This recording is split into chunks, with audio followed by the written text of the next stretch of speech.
আমাৰ হেলথ মানুষবিলাকে কি হয় টকা দি মেডিচিনহে কিনিব পাৰে।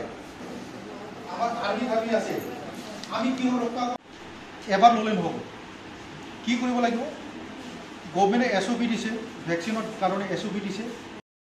আজি ভাৰতীয় জনতা পাৰ্টি কচুগাঁও মণ্ডলৰ উদ্যোগত আমি কচুগাঁও যেটো পিএসসি এই হলত আমি এটা ন্যাশনাল হেলথ ভলেন্টিয়ার এৱাৰনেছ প্ৰগ্ৰামৰ আয়োজন কৰিছোঁ। আমাৰ মুখ্য উদ্দেশ্য হ'ল আমাৰ সেন্ট্ৰেল কমিটি আৰু লগতে আমাৰ ষ্টেট সমিতিৰ নিৰ্দেশমৰ্মে এই প্ৰগ্ৰাম চলি আছে।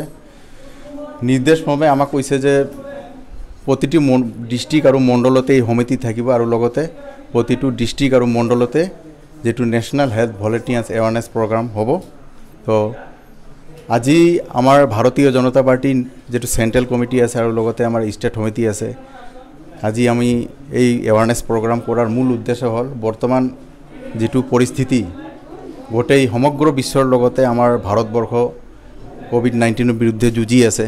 তো আগন্তুক দিনত আৰু ভয়াবহ হ'ব পাৰে তাৰ প্ৰতি লক্ষ্য ৰাখি এই এৱাৰনেছ প্ৰগ্ৰামৰ আয়োজন কৰা হৈছে।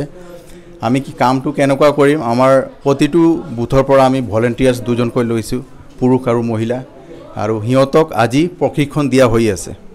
তো সিহঁতে কি কৰিব, এই প্ৰশিক্ষণ লৈ ধুনীয়াকৈ বুজি তাতে আমাৰ যিবিলাক বুথত যিবিলাক গ্ৰাম আছে তাতে এই এৱাৰনেছ প্ৰগ্ৰামবিলাক কৰিব আৰু কি। এটা গাঁৱৰ পৰা মানে কি আমাৰ বুথ থাকে, বুথৰ পৰা আমি দুজনকৈ সদস্য লৈছোঁ, ভলেন্টিয়াৰ লৈছোঁ, এজন পুৰুষ এজন মহিলা। আমাৰ বুথৰ মানুহবিলাকে লৈছে আৰু লগতে আজি বিভিন্ন অতিথিগণ আহিছে। আমাৰ ইউনিচেফৰ পৰাও আহিছে কোঅৰ্ডিনেটৰ ষ্টিফেন বসুমতাৰী ডাঙৰীয়া, লগতে আমাৰ বিজেপিৰ সন্মানীয় কচুগাঁও মণ্ডলৰ সভাপতি মহোদয় আছে, লগতে আমাৰ যেটো কোকৰাঝাৰ জিলাৰ এৱাৰনেছ প্ৰগ্ৰামৰ কোঅৰ্ডিনেটৰ সন্মানীয় বিদ্যাসাগৰ বসুমতাৰী ডাঙৰীয়া উপস্থিত আছে আৰু বিভিন্ন অতিথিগণ উপস্থিত আছে। মূল উদ্দেশ্য হ'ল যে বৰ্তমান আৰু এটা আমাৰ ভাৰতবৰ্ষত মানে ফেক নিউজ চলি আছে যে যিবিলাক বিশেষকৈ ৰিমোট অঞ্চল গ্ৰাম্য অঞ্চলত যে এই ভেকচিন লগোৱাৰ পিছত কি হ'ব, মানে মৃত্যুও হ'ব পাৰে বা ডিসেবল হ'ব পাৰে। সেইকাৰণে কি হৈছে, আমাৰ বিশেষকৈ কচুগাঁও যেটো পিএসসি আছে, কচুগাঁও ব্লকৰ পিএসসিৰ আণ্ডাৰত আমি শুনিবলৈ পাইছোঁ ভেকচিন লোৱা মানুহ একেবাৰে কম।